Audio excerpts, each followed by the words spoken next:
Hey there, neighbors and naysayers.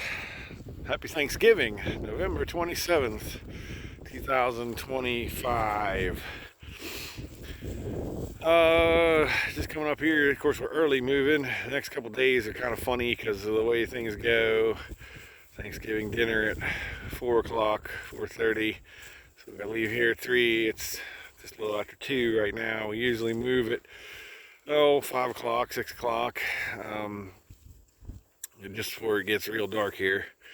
And this strip is not, there's a fence up above those two heifers up top, and this fence I'm looking down. I'm gonna take this fence down here in just a second, but talk about a few things. It's amazing what they eat, what they leave behind. They ate a little bit of that bale. That was first day for that bale, so right on target where we need to be. I was kind of admiring the weight that the calves appear to be putting on. Even the old cow here is putting on some weight. And then how tall and good the grass is. It's a wonderful day to come out here and do this. You know, it's 31 degrees, the wind blowing about 30 miles an hour, and we're getting snow slash sleet slash grapple, whatever you want to call it.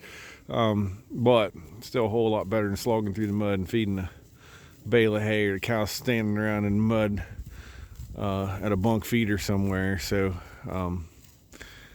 cool. I just love to come up here and just stand here and watch, and nothing better than the sound of grass breaking as they chow down. They're getting about, what is that? Be 48 feet of this strip, so 48 by 263 a day, and just keep leapfrogging on up the hill. We got now less than 2 weeks of fence built, but we have been building 2 weeks of fence at a time. Kind of cool how, yesterday this was only that 48 foot wide and 263. I was really worried about them being too tight, but they did all right. Nobody got out, and now we have a back fence right there where the chickens are. There's a back fence to hold them up here, mostly because we're at the frost-free trough now, so no sense in them going backward down the other fence or getting close to the gate. And I can come through the gate a whole lot easier with the four-wheeler if it's just one hot wire versus having to open the gate every day. So just thought I'd click in and say happy Thanksgiving. Got my total digestion test back last night, my Haney test back. Shows a little different because we did them in the fall this year instead of the spring, so I think that's the difference. Other than that, everything looks good. Kind of amazed that in the first 6 inches of soil, total digestion test shows that we've got over 1,000 pounds of phosphorus. Now that's not available, that's just what's there. But in the top 6 inches, we got 1,000 pounds of phosphorus.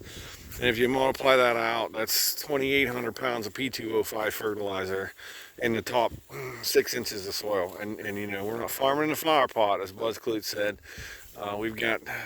We're farming at least 18 inches of it, if not more. So kind of neat. It adds more questions. I should have taken a total digestion all the way to the bottom and to the bedrock and seen what it was like. But still, at that amount, if we can make the soil health metabolize that phosphorus, that bound up phosphorus, we've got enough phosphorus in the soil for what we produce here for, I think I calculated, 191 years. So it's a matter of making the soil health work for us. Now, we didn't get the PFLA test back. The Haney tests were a little lower than I thought. Of course, calling for legumes, but not calling for as much fertility. This particular field here has tripled its phosphorus in available phosphorus on the Haney test since 2019, I think was the first Haney test I took. So in 6 years, we've tripled the phosphorus. Now, we did some bale feeding here. We've unrolled hay here. That could be part of it. Interestingly enough, field 3 there through the fence, it's I think double, maybe more, but it is a field that's definitely been blasted with hay since we took the first Haney test. So that could be part of it. That field there also shows that it's like 1,400 pounds total phosphorus, which again could have something to do with the bale feeding that goes on there. Interesting times, interesting calculations. I gather more questions than I get answers, but interesting to have the data to analyze. With that, I'll say happy Thanksgiving. Don't eat too much turkey. As I told my uncle, eat pork, eat beef, because that's better for my business anyway. With that, I'll say we'll see you next time.